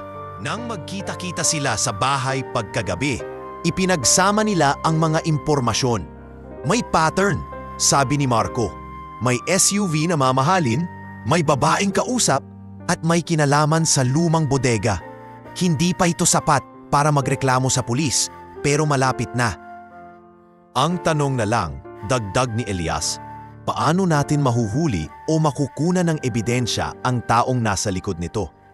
Tumingin si Benjo sa kanyang mga kuya at sa kanilang ina. Kung kailangan nating lumapit sa media para ma-pressure sila, gagawin natin. Pero dapat may matibay tayong hawak. Sa mga araw na sumunod, lalo silang naging maagap at mas maingat. Alam nilang kapag nakalap nila ang patunay, sila hindi lang nila maipapakita sa lahat ang katotohanan. Maipapakita rin nila sa pamilyang Altamirano na hindi basta-basta natitinag. Ang tatlong anak ng isang tindera sa palengke. At sa kanilang pagbabalik sa laban na ito, dala nila hindi lang ang galit kundi ang malinaw na layunin. Ipakita sa buong bayan na may mga taong handang tumindig para sa tama kahit gaano kalaki o kalakas ang kalaban. Isang maulap na umaga nang magpasya si Marco na simulan na nila ang seryosong imbestigasyon. Hindi na sapat para sa kanya ang mga pira-pirasong kwento na naririnig nila. Gusto niya ng malinaw at matibay na ebidensya na makakapagpatunay kung sino talaga ang may kagagawan sa nangyari sa kanilang ina. Pagkatapos magbenta ng kaunting paninda sa palengke, lumapit siya kina Elias at Benjo.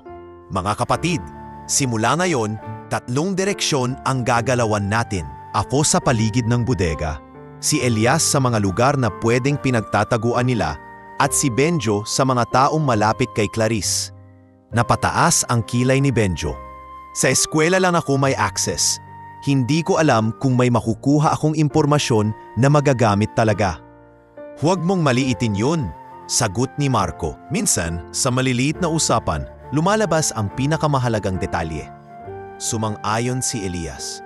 Ako naman, gagamitin ko yung mga kakilala ko sa terminal.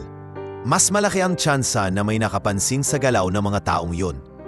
Hapon ng araw na iyon, nagsimula na silang kumilos. Si Marco, suot ang simpleng t-shirt at cap, ay nagpunta sa lumang bodega sa labas ng bayan. Nilapitan niya ang matandang tagabantay ng isang lumang vulcanizing shop na nasa tabi ng bodega. Manong, kumusta? Narinig ko may mga taong madalas pumunta rito kamakailan. Hindi naman taga rito yon, di ba? Napakamot ng ulo ang matanda. Tama ka, iho. May 2 lalaki at may mamahaling sasakyan na dumadating paminsan-minsan. Pero hindi ko alam kung sino ang sakay. Naalala niyo po ba kung anong kulay ng sasakyan? Tanong ni Marco. Puti, malinis na malinis, parang bago. May tint ang bintana kaya hindi mo kita ang sakay. Sagot ng matanda bago bumalik sa ginagawa. Samantala, si Elias ay nag-ikot sa terminal ng jeep, nag-aalok ng kape at pandesal sa mga driver na kaibigan niya. Pare, may narinig ba kayo tungkol sa 2 lalaking mukhang hindi taga rito pero parating may kasamang mamahaling sasakyan? May isa sa mga driver na sumagot habang sumisimsim ng kape. Oo, minsan nakita ko silang sumasakay sa SUV na iyon. Pero ang nakakapagtaka, may babaeng lumalabas sa sasakyan para kausapin sila. Naka-shades kahit gabi. Nangingilid ang kilay ni Elias. May nakapagsabi na ba kung sino yon? Wala, pero ang sabi ng ilan, parang pamilyar sa kanila yung tindig at boses. Hindi lang sila sigurado. Sa kabilang banda, si Benjo ay abala sa pakikinig sa mga usapan sa eskwelahan. Sa kanpin, narinig niya ang 2 kaklase na nagbabanggit ng pangalan ni Clarice. Uy, alam mo ba? Ang yabang ni Clarice sa party noong 1 linggo. Parang may pinagyayabang na napatigil daw niya ang isang mayabang sa palengke. Bulong ng isa, napakunot ang noo ni Benjo at pilit pinakinggan ang sumunod na sinabi. Sabi pa niya, hindi na raw babangon yon. Parang may pinaparinggan siya pero hindi malinaw kung sino. Pag-uwi nila ng gabi ngayon, nagsama-sama ang magkakapatid sa sala, dala-dala ang mga impormasyon. So malinaw na may koneksyon ng SUV na iyon at ang dalawang lalaking salarin. Wika ni Marco, at may babaeng lumalabas para kausapin sila. Malaki ang posibilidad na si Clarice yun. Tama, sagot ni Elias. Pero kailangan pa rin natin ng larawan o video na magpapatunay. Nag-isip si Benjo. Pwede tayong mag-set up ng kamera malapit sa bodega. Kapag bumalik sila, makukunan natin. Napatingin si Aling Rosa sa kanila. Halata ang pag-aalala. Mga anak, siguraduhin ninyong ligtas kayo sa gagawin ninyo. Hindi biro ang kalaban natin. Ma, alam namin. Kaya nga mag-iingat kami, tugon ni Marco. Pero hindi kami titigil hanggat walang hustisya. Kinabukasan, maaga pa lang ay lumabas na si Marco at Elias para maghanap ng matatag na pwesto kung saan maitatago ang maliit na kamera na nakuha nila mula sa isang kaibigang technician. Pinili nila ang isang lumang puno sa tapat ng bodega. Sapat ang taas nito para hindi makita ng mga taong dumadaan. Habang inaayos nila ito, nagbabantay si Benjo mula sa kanto. Kuya, mabilis ka, may dumadaan na tricycle, tawag niya. Sandali lang, sagot ni Marco habang inaayos ang lente. Ayan, siguradong makikita natin kung sino ang papasok at lalabas sa bodega. Sa sumunod na 3 araw, palit-palitan sila ng pagbabantay sa kamera at pagkuha ng footages. Karamihan sa mga araw ay walang kakaibang nangyayari hanggang sa dumating ang 5 araw nang suriin nila ang video. Nakita nilang pumarada ang isang puting SUV sa harap ng bodega. 2 lalaking pamilyar sa kanila, ang mga salarin na nakatakas noong araw ng insidente, ang lumabas at sinalubong ng isang babaeng naka-shades at mamahaling damit. Kahit hindi malinaw ang muka, sapat na para sa kanila na makilala ang tindig at kilos. Si Clarice Altamirano. Napatayo si Marco mula sa upuan. Ayan na, ito na ang simula ng katotohanan. Pero hindi pa to sapat, dagdag ni Elias. Kailangan nating ng mas malinaw na ebidensya. Gusto ko siyang makuna ng video na malinaw ang muka habang kausap ang mga salarin. Tumingin si Benjo sa kanyang mga kuya. Kung ganun, kailangan nating maghintay ng tamang oras. At kapag dumating yun, siguraduhin natin na wala na silang kawala. At sa gabing iyon, habang tahimik silang nag-uusap sa loob ng kanilang maliit na bahay, malinaw sa kanilang lahat na nagsimula na ang totoong laban. Hindi na sila basta mga anak ng tindera. Sila na ang magiging boses at sandata ng kanilang ina para maipakita sa buong bayan kung sino ang tunay na may sala. Makalipas ang 1 linggo mula nang makuha nila ang video mula sa nakatagong kamera, mas tumindi ang determinasyon ni Marco, Elias at Benjo. Alam nilang hindi pa iyon sapat para gawing ebidensya sa korte. Ngunit malinaw na iyon ay simula para magkaroon ng matibay na kaso laban sa pamilya Altamirano. Isang umaga, habang nag-aalmusal ang pamilya, biglang nagsalita si Marco. Ma, hindi na tayo pwedeng maghintay pa. Kailangan na nating harapin ang pamilya Altamirano. Kahit hindi pa buo ang ebidensya natin, kailangan nilang malaman na hindi tayo natatakot. Nag-angat ng tingin si Aling Rosa mula sa tasa ng kape. Anak, sigurado ba kayo dyan? Hindi basta-basta ang pamilya na yon. May impluensya sila sa pulis, sa lokal na pamahalaan, pati sa mga negosyante. Sumabat si Elias. Ma, kaya nga dapat tayong lumapit ng harapan, hindi para mag-away, kundi para iparamdam sa kanila na may bantay sa bawat galaw nila. Kapag nakita nilang hindi tayo natitinag, mag-iingat na rin sila. Tahimik lang si Benjo pero halatang sang-ayon sa plano. Ako ang gagawa ng paraan para makapasok tayo sa mansyon nila. May kakilala ako na nagtatrabaho sa kanilang garden. Baka makalusot tayo sa main gate kung may dahilan tayo para makipagkita. Makalipas ang 2 araw, nagpasya silang pumunta sa mansyon ng Altamirano. Suot ni Marco ang simpleng polo at maong. Si Elias naman ay naka-t-shirt at jacket, habang si Benjo ay naka-uniforme mula sa eskwela para magmukhang hindi sila pupunta para sa gulo. Pagdating nila sa malaking gate ng mansyon, sinalubong sila ng gwardiya. "Anong kailangan ninyo?" tanong nito. Malamig ang tono. "May mahalaga kaming gustong sabihin kay Don Emilio at sa anak niyang si Clarice." Sagot ni Marco, matatag ang boses. "Wala silang appointment sa inyo." "Kung walang appointment, hindi kayo pwedeng pumasok," tugon ng gwardiya. Sumingit si Benjo. "Sabihin mo na lang sa kanila na may kinalaman ito sa nangyari sa palengke 2 linggo na ang nakalipas. Sigurado akong gugustuhin nilang marinig kami." Napaawang ang bibig ng gwardiya at bahagyang natigilan. Makalipas ang ilang minuto, bumalik ito at sinabing, "Pumasok kayo, pero maghintay kayo sa receiving area." Sa loob ng mansyon, ramdam ng magkakapatid ang malamig na hangin mula sa aircon at ang kinang ng marmol sa sahig.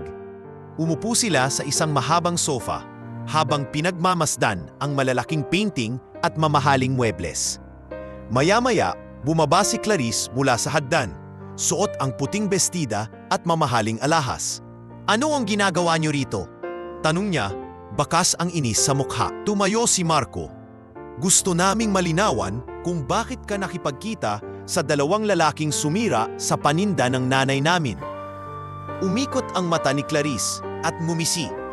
"Wala akong alam sa sinasabi niyo. At bakit ko namang gagawin yon? Wala akong panahon para sa inyo." Bago pa makasagot si Marco, dumating si Don Emilio.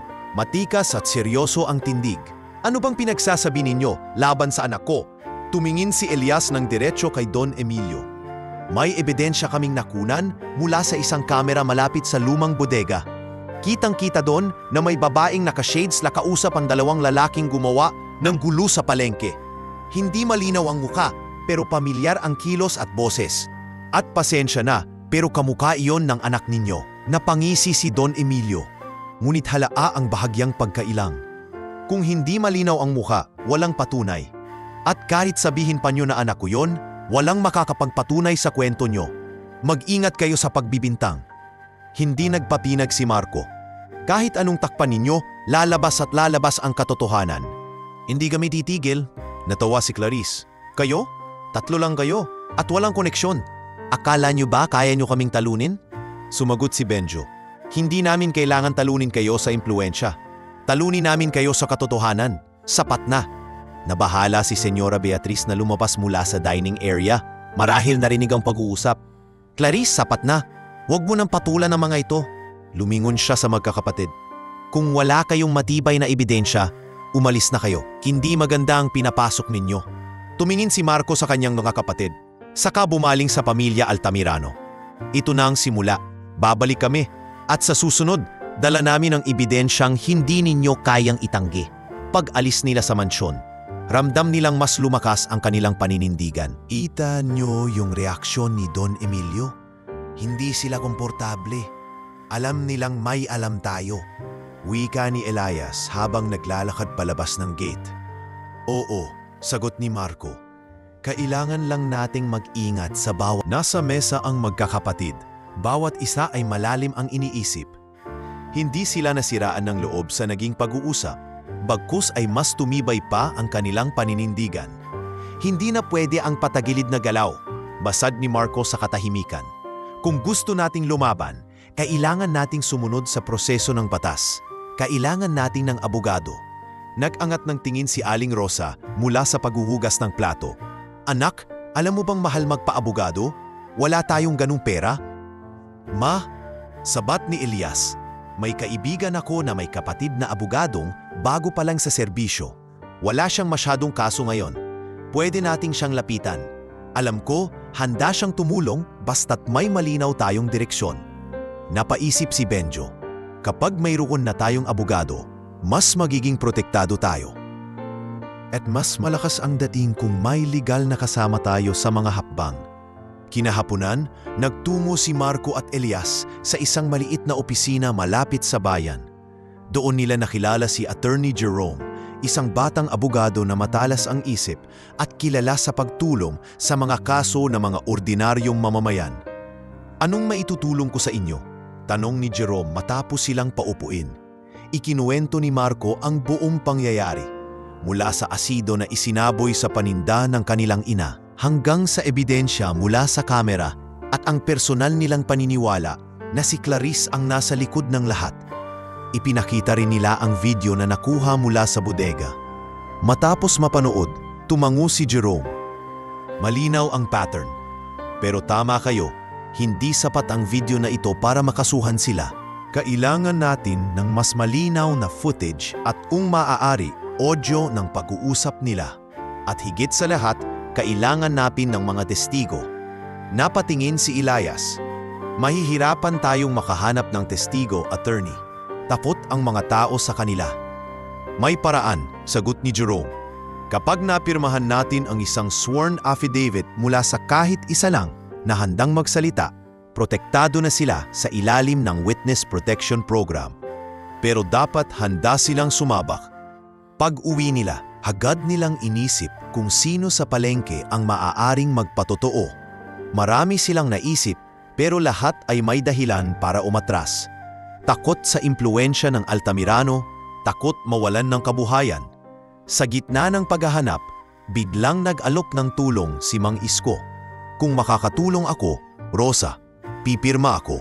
Matanda na ako, ano pa ba ang mawawala sa akin? Mas mabuti nang magsalita kaysa manatiling tahimik habang ginagago tayo. Naiyak si Aling Rosa sa tapang ng kaibigan. Isko, sigurado ka ba? Alam mong delikado ito. Tumango si Mang Isko. Sigurado ako, hindi tayo lalaban ng mag-isa.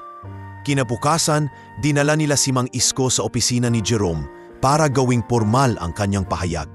Habang tinatype ang affidavit, malinaw ang bawat detalye. Nakita niya ang dalawang lalaki na mabilis na tumakbo mula sa pwesto ni Rosa noong araw ng insidente. At ilang araw bago iyon, ay nakita rin niyang kausap ng mga ito ang isang babaeng kamukha ni Clarice sa gilid ng palengke.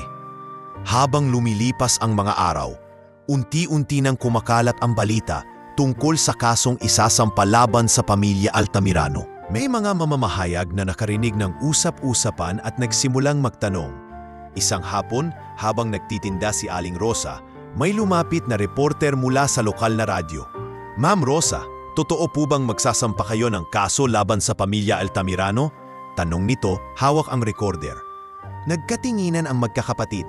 Sa huli, si Marco ang sumagot. Oo, at hindi lang para sa amin, kundi para sa lahat ng tindera at maliliit na negosyante na inaalipusta at tinatapakan ng mga may kapangyarihan.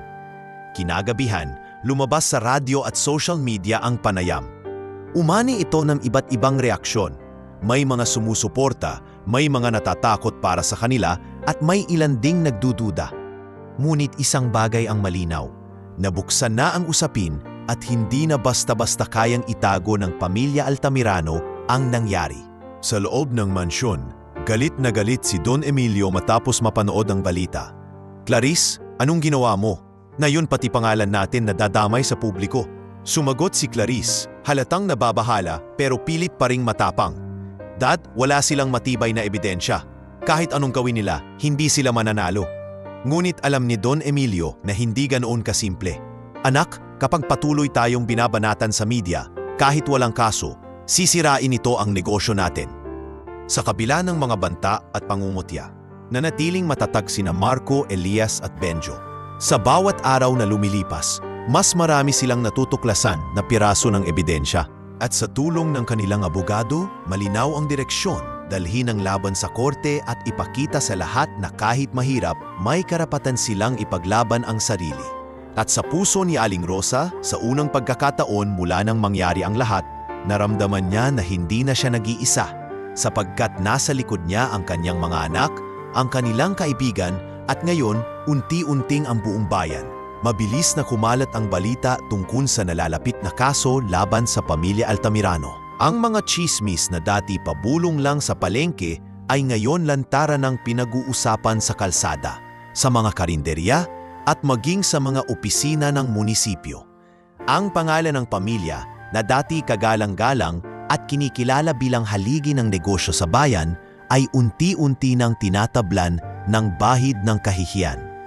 Isang umaga, habang abala si Aling Rosa sa paghahanda ng lugaw, dumating si Mang Isko dala ang pahayagan. "Rosa, basahin mo to. Nasa balita na sila, front page pa." Wika niya sabay abot ng diaryo. Nakalagay sa headline, "Negosyong Altamirano, nayanig ng isyong paninira sa tindera." May litrato si Don Emilio at si Clarice, parehong hindi nakangiti, kuha sa isang public event.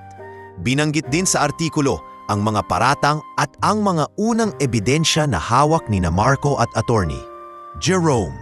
Napabuntong hininga si Marco habang binabasa ang artikulo. Ito na yon, unti-unti na silang tinatamaan.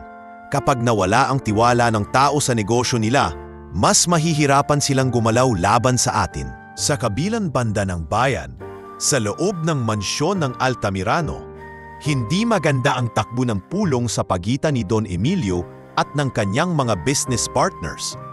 "Emilio, kailangan nating putulin muna ang kontrata.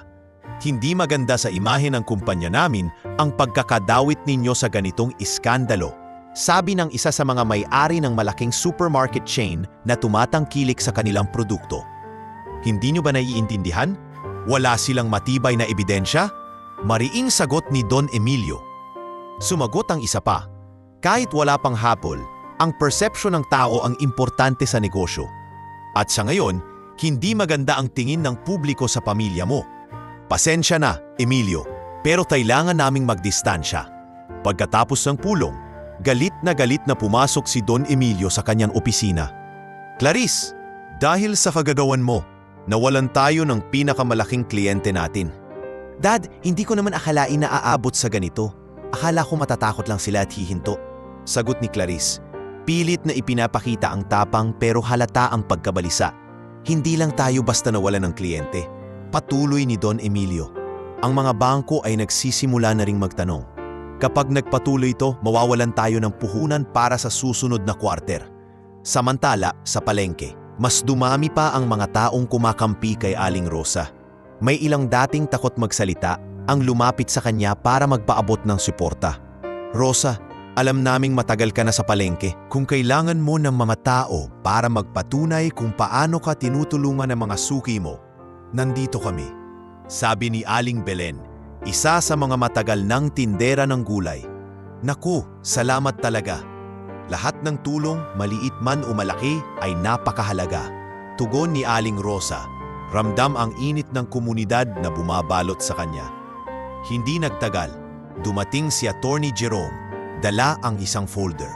"Rosa, mga anak, may balita ako. May dalawang dating empleyado ng Altamirano Group na handang magbigay ng testimonya. Nakita raw nila si Clarice na kasama ang dalawang lalaking inirereklamo ninyo sa mismong garahe ng kumpanya. At may CCTV raw doon na posibleng magamit natin." Lumiwanag ang mukha ni Marco. Kung makukuha natin ang CCTV na yon, tapos na ang laban. "Ang hindi pa tapos," dagdag ni Jerome, "pero malaking tulong ito para mas mapalakas ang kaso natin. At kung lalabas ito sa media, mas lalo pang masisira ang negosyo nila." Makalipas ang ilang linggo, nagsimulang bumagsak ang sales ng mga produkto ng Altamirano Group. Maraming loyal customers ang lumipat sa ibang brand. At ilang branches ng kanilang resort ang nakatanggap ng kanselasyon mula sa mga kliyente. Isang gabi, habang nag-uusap sina Marco at Elias sa labas ng bahay, napatingin si Elias sa bituin. "Alam mo kuya, dati iniisip ko na imposible talagang matalo ang mga kagaya nila. Pero ngayon, nakikita ko na kapag sama-sama ang tao at may katotohanan ka sa panig mo, kaya mong pabagsakin kahit sino."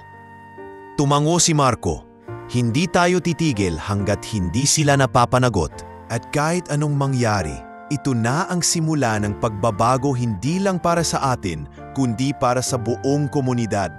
Sa loob ng mansyon, si Don Emilio ay nakaupo sa dilim, hawak ang isang baso ng alak. Sa tabi niya, tahimik si Clarice, halatang mabigat ang iniisip. "Anak," wika ni Don Emilio sa mababang tinig, "kailangan na nating gumawa ng paraan para mabawi ang kontrol. Kung hindi, mawawala lahat ng pinaghirapan ko." Pero sa isip ni Clarice, iba ang iniikot. Hindi ako pwedeng matalo sa mga taong yon. Hindi pwedeng sila ang magwagi. At habang parehong nagpupuyo sa galit at takot ang pamilya Altamirano sa kabila ng bayan, mas lalo namang lumalakas ang loob ni na Aling Rosa at ng kanyang mga anak. Sa bawat araw na lumilipas, mas nararamdaman nilang malapit na ang oras para tuluyang maibagsak ang pader ng kayabangan at pang-aapi na matagal nang nakatayo sa bayan. Matapos ang sunod-sunod na balitang ikinapahamak ng pamilya Altamirano, unti-unti namang naramdaman ni Aling Rosa at ng kanyang mga anak ang pag-angat ng kanilang buhay. Hindi pa tapos ang kaso, pero ramdam na ng buong bayan na nagsisimula ng magbago ang takbo ng kapalaran ng tindera na minsang inapi. Isang umaga, habang naghahanda siya ng lugaw sa kanilang maliit na kusina, pumasok si Elias dala ang isang sobre. "Ma, galing to sa kooperatiba ng palengke. Binasa ko na, aprobado na ang loan application mo para sa pagpapalawak ng pwesto." Napahinto si Aling Rosa, tila hindi makapaniwala. "Anak, ibig sabihin makakapagpatayo na tayo ng mas maayos na tindahan?" Tumango si Elias, sabay ngiti. "Oo ma, hindi na tayo laging mag-aalala kapag umuulan o kapag mainit. Magkakaroon tayo ng sariling bubong at storage para sa mga paninda." Dumating si Marco na may dalang lumang blueprint ng stall. "May kilala akong arkitekto na handang tumulong libre para lang makabangon tayo agad. Gusto niyang maging parte ng laban natin at makita kang muling nakangiti sa gitna ng palengke." Hindi naglaon, kumalat ang balita sa komunidad. Ang mga kapitbahay at kapwa tindera ay nagsimulang mag-abot ng kahit kaunting tulong. Isang sako ng bigas mula kay Mang Isko, mga itlog at gulay mula kina Aling Belen at iba pa, pati mga karpinterong handang magtrabaho kahit maliit lang ang bayad. Isang hapon, habang naglilista ng mga kailangan, lumapit si Benjo. "Ma, gusto ko pong mag-design ng bagong signage natin, yung may pangalan mo, para makilala ng lahat na ito ang lugawan ni Rosa." Napangiti si Aling Rosa at hinaplos ang ulo ng bunso. "Sige anak, para pag nakita nila, maalala nila na hindi tayo bumigay kahit sinubukan tayong pabagsakin." Nagsimula ang konstruksyon ng bagong pwesto makalipas ang 2 linggo. Araw-araw, makikita si Aling Rosa at ang kanyang mga anak na tumutulong sa mga manggagawa, nag-aabot ng tubig, nag-aayos ng gamit, at minsan ay nagluluto ng merienda para sa lahat. Ang dating simpleng mesa at tolda ay unti-unting napalitan ng matibay na estruktura na may maayos na usina at bentahan. Isang gabi, habang nakaupo sila sa labas ng bahay, nag-usap ang magkakapatid. "Alam nyo," sabi ni Marco, "kung hindi tayo lumaban, baka hanggang ngayon natatakot pa rin tayo at nakakulong sa takot." Sumang-ayon si Elias, "Tama, at hindi lang ito para sa atin, kundi para sa lahat ng maliliit na negosyante na natutong magsalita at magtanggol ng sarili." Tahimik lang si Benjo, pero halata sa kanyang mga mata ang saya at pagmamalaki. "Basta ako, proud ako kay Ma, kasi kahit sa pinakamahirap na araw, hindi siya sumuko." Pagsapit ng araw ng pagbubukas ng bagong tindahan, dumagsa ang tao sa palengke. May mga banderita, musika mula sa lokal na banda, at mga batang nakangiti habang hinihintay ang libreng lugaw na ipinamimigay bilang pasasalamat. Tumayo si Aling Rosa sa harap ng tindahan, hawak ang mikropono na iniabot ni Mang Isko. "Mga kababayan, salamat sa inyo. Ang tindahan na ito ay hindi lang pag-aari ng pamilya ko, kundi simbolo ng pagkakaisa ng ating komunidad. Nandito ako ngayon hindi dahil sa pera o impluensya, kundi dahil sa tulong ninyo at sa paniniwala na ang tama ay dapat ipinaglalaban." Nagpalakpakan ang lahat. Ang mga mata ni Aling Rosa ay puno ng luha, ngunit ito ay luha ng tagumpay at pasasalamat. Sa tabi niya, nakatayo ang 3 anak, matatag, masaya, at handang harapin ang anumang hamon na darating. Sa kalayuan, may ilang taong nagmamasid mula sa labas ng palengke. Isa roon ay isang mamamahayag na kilala sa pagbabalita ng mga kwento ng tagumpay laban sa kawalan ng katarungan. Kinuhanan niya ng larawan ang mag-iina. Alam niyang ang larawang iyon ay magbibigay inspirasyon sa marami. Habang papalapit ang gabi, natapos ang unang araw ng bagong tindahan na may higit pang benta kaysa dati. Ngunit higit sa lahat, natapos ito na may mas matibay na pagkakaibigan at tiwala sa isa't isa. Alam nilang may kaso pa ring hinaharap, ngunit sa puso ni Aling Rosa, malinaw na nakamit na nila ang isang malaking panalo, ang muling pagtindig mula sa pagkakalugmok. At ang pagpapatunay na ang dignidad ng tao ay mas mahalaga kaysa anumang kapangyarihan o yaman. Mainit ang araw ng sumunod na linggo at ang palengke ay umunang ingay at amoy ng sariwang gulay, isda at prutas. Dumating si Clarice na tila ibang-iba na ang anyo kumpara sa dati. Payat na siya, halatang bumagsak ang kanyang kalusugan at nawalan ng gana sa buhay. Ang dating kintab ng kanyang buhok ay kumupas at ang mamahaling pabango na palaging sumasabay sa kanyang pagdaan ay napalitan ng amoy ng pawis at alikabok. Nakasuot siya ng simpleng duster at lumang tsinelas. May bitbit na maliit na basket na walang laman. Habang naglalakad siya sa gitna ng masisikip na pwesto, napansin siya ng mga nagtitinda at mamimili. May ilan na nagbuluhan, may ilan na tinignan lang siya mula ulo hanggang paa. Alam ni Clarice na hindi siya ligtas sa mga mapanuring tingin na iyon, pero wala na siyang lakas para magalit o mangtaas ng kilay. Huminto siya sa harap ng tindahan ni Aling Rosa, na abala sa pagtimbang ng gulay para sa isang suki. Napatigil si Aling Rosa nang makita siya, ngunit hindi nagsalita. Naramdaman ni Clarice na ito na ang tamang oras. Humina siya ng malalim, nilunok ang pride na matagal niyang inalagaan at mahinahong nagsalita, "Aling Rosa, patawarin niyo po ako." Tahimik ang paligid, kahit ang ibang mamimili ay natigilan at tumigil sa pamimili para makinig. Nagpatuloy si Clarice, halos nanininig ang boses. "Mali po ako. Napasama ako sa sarili kong kayabangan. Naging mapangmata ako at nasaktan ko kayo at ang iba pang tao dito. Hindi ko po naisip noon na ang lahat ng bagay ay pwedeng magbago. At ngayon, ako mismo ang nakaranas ng hirap na dati minamaliit ko." Kahit pilit niyang itinatago, tumulo ang luha ni Clarice habang nagsasalita. Hindi na siya yung babaeng dating walang pakialam sa mararamdaman ng iba. Ngayon, bawat salita ay bigat ng pagsisisi. Inilapag ni Aling Rosa ang hawak na timbangan at lumapit. Tinitigan niya si Clarice mula ulo hanggang paa at sa likod ng kanyang matatag na mukha may bahid ng awa. "Clarice, pinatawad na kita," mahinahong wika niya. "Pero hindi ko makakalimutan ang nangyari. Hindi dahil gusto kong manatiling galit, kundi para magsilbing aral sa ating dalawa. Lahat tayo may panahon na nasa taas at panahon na nasa baba. Sana natutunan mo na ang halaga ng paggalang sa kahit sino, mayaman man o mahirap." Napuyuko si Clarice at napahagulhol. "Maraming salamat po," ang tanging nasabi niya. Tahimik ang paligid, pero ramdam ang bigat ng bawat salitang namutawi. May mga nakamasid na tinder at mamimili na alam nilang naging saksi sila sa isang bihirang pangyayari. Isang spoiled na babae, nakayuko sa gitna ng palengke, humihingi ng tawad sa harap ng lahat. May ilan pang nakaramdam ng kirot sa puso, sapagkat alam nilang hindi madali para sa isang taong sanay sa karangyaan na tanggapin ang pagkakamali sa ganitong paraan.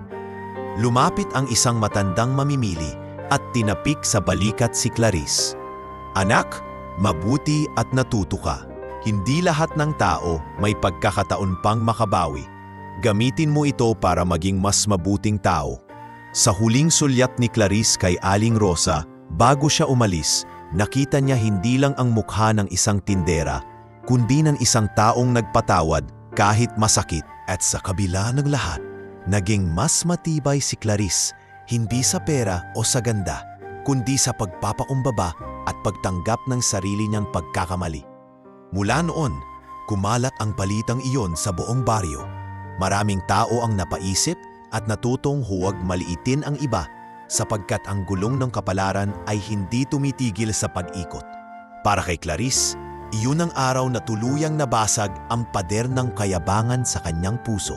Sa wakas, natutunan niyang ang tunay na halaga ng tao ay hindi nasusukat sa yaman o ganda, kundi sa kabutihang ipinapakita sa kapwa.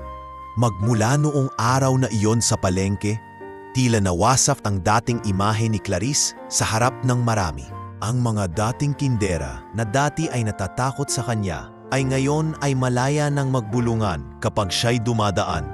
Ngunit hindi na yun tulad ng dating pang-aalipusta sa kanya, kundi mga bulong na may halong awa at pagtataka kung paano nagbago ang isang babaeng dati ay puno ng yabang. Sa kabila ng lahat, alam ni Clarice na mahaba pa ang landas patungo sa kanyang ganap na pagbabago. Isang hapon, habang siya'y naglalakad pauwi, nakita niya ang mga batang naglalaro sa gilid ng kalsada. May isang batang babae na biglang nadapa at natapilok. Hindi na siya nag-isip pa, dali-dali siyang lumapit at tinulungan ang bata. "Ate, masakit po," umiiyak na sabi ng bata. "Shh! Tahan na, halika." Dahan-dahan nating tatakpan ng malinis na tela para hindi maimpeksyon. Malumanay na sagot ni Clarice habang hinuhugasan ng sugat gamit ang tubig mula sa kanyang dalang bote. Nakita yon ng ilang mga magulang pat nagtaka sila. Isa sa kanila, si Mang Lando, ay lumapit. "Clarice, ikaw ba yan? Hindi ko akalaing natutulungan mo yung mga bata." Ngumiti si Clarice, ngunit may lungkot sa kanyang mga mata. "Alam ko po na marami akong nagawang mali noon, pero ayoko nang manatiling ganon. Gusto ko nang ayusin ang buhay ko." Mula noon, nagsimula siyang magboluntaryo sa mga gawain sa barangay. Simpleng paglilinis sa kalsada, pagtulong sa mga matatanda, at pag-aayos ng mga upuan sa barangay hall tuwing may pagpupulong. Ang mga taong dati ay umiwas sa kanya ay unti-unting lumalapit. Nagsisimula ng magpakita ng tiwala kahit kaunti. Isang gabi, habang pauwi mula sa pagtulong sa kapitbahay na may sakit, nadaanan niya si Aling Rosa na nakaupo sa tapat ng kanilang tindahan. "Clarice, halika muna rito," tawag nito. Lumapit siya, medyo kinakabahan pa rin. "Opo, alam mo, hindi madali para sa akin nakalimutan lahat ng ginawa mo sa akin at sa mga tao rito. Pero nakikita ko ang mga kilos mo nitong mga nakaraang linggo. Iba ka na ngayon," sabi ni Aling Rosa na may bahagyang ngiti. Napayuko si Clarice. "Maraming salamat o, Aling Rosa. Hindi ko po hihilingin na kalimutan ninyo ang nakaraan. Basta po, sana bigyan niyo lang ako ng pagkakataon na patunayan na kaya kong magbago." Sumango si Aling Rosa at iniabot sa kanya ang isang maliit na bayong na puno ng gulay. "Para sa iyo, pasasalamat ko sa pagtulong mo sa mga tao rito." Halos maiyak si Clarice. Noon lang siya nakatanggap ng ganitong uri ng kabutihan mula sa taong minsan niyang pinahiya. Dinala niya ito pauwi na parang pinakamahalagang regalo sa mundo. Dumaan ang mga buwan at unti-unti ring gumaan ang buhay niya. Natuto siyang magbenta ng gulay sa palengke, hindi para magyabang, kundi para makatulong sa kanyang pang-araw-araw. Natutunan niyang makipagkapwa at numiti ng totoo, hindi na para lamang magkunwari. Isang araw, dumating si Mang Delfin, isang matandang mangingisda. "Clarice, gusto mo bang sumama sa akin sa palaisdaan? Turuan kitang manghuli ng isda?" Dati, tatawanan lang ni Clarice ang ganitong imbitasyon. Pero ngayon, ngumiti siya at sumagot, "Gusto ko po, Mang Delfin. Gusto ko pong matuto ng kahit anong mapapakinabangan ko." Sa palaisdaan, habang nag-aagaw ang araw at dilim, tinuruan siya ni Mang Delfin kung paano maghulog ng lambat, paano maghintay ng may tiyaga, at paano magpasalamat sa bawat biyaya, gaano man ito kaliit. "Alam mo, Clarice," sabi ni Mang Delfin, "hindi mahalaga kung gaano karami ang nakukuha mo sa buhay. Ang mahalaga, marunong kang magpasalamat at magbahagi." Ang mga salitang iyon ay tumatak sa puso niya. Sa bawat araw na lumilipas, naramdaman ni Clarice na hindi lang siya basta nagbabago para sa tingin ng iba, kundi para sa sarili niya. Minsan, Sa gitna ng katahimikan ng gabi, iniisip niya ang kanyang ama. Ang bilyonaryong iniwan siya sa bukid para turuan ng leksyon. Iniisip niya kung ano kaya ang mararamdaman nito kung makita siya ngayon. Sa kabila ng lahat, may kirot pa rin sa kanyang puso, ngunit may kasamang pag-asa. Kung darating man ang araw na bumalik siya, bulong niya sa sarili, gusto kong makita niya na hindi na ako ang spoiled na anak na iniwan niya, kundi isang babaeng marunong magmahal at magpahalaga sa buhay.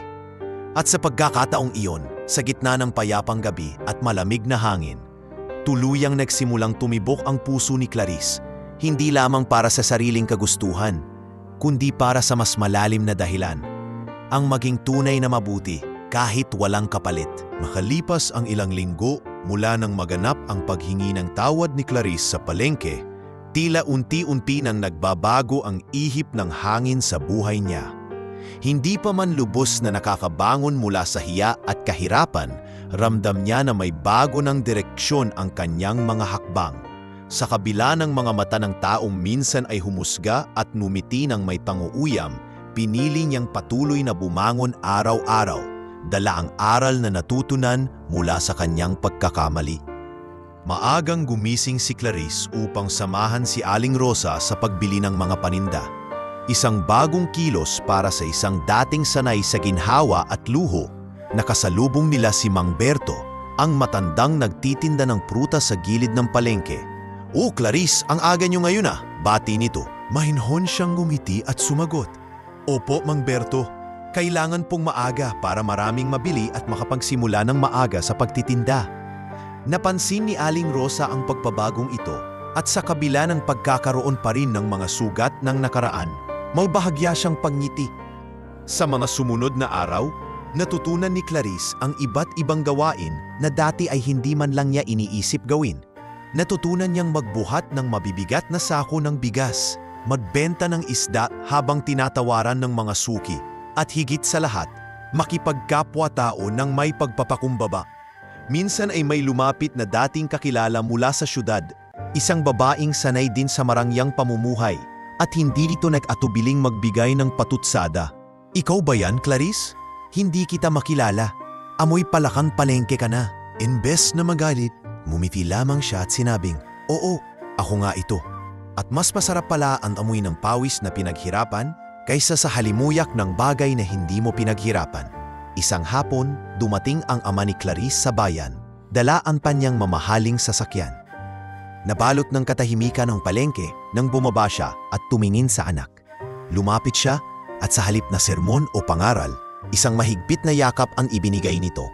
"Anak, matagal na kitang gustong puntahan, pero gusto kong makita kung hanggang saan ka tatagal," bulong ng ama. Ramdam ni Clarice ang bigat ng mamasalitang iyon. Hindi ito tungkol sa pagpapahirap, kundi sa pagtuturo ng tibay at tunay na kahulugan ng buhay. Sa sumunod na linggo, isang maliit na seremonya ang ginanap sa plaza. Naging usap-usapan kasi na si Clarice, ang dating spoiled na anak ng bilyonaryo, ay tumulong sa isang proyektong magpapatayo ng bagong palengke at magbibigay ng libreng espasyo para sa maliliit na tindera.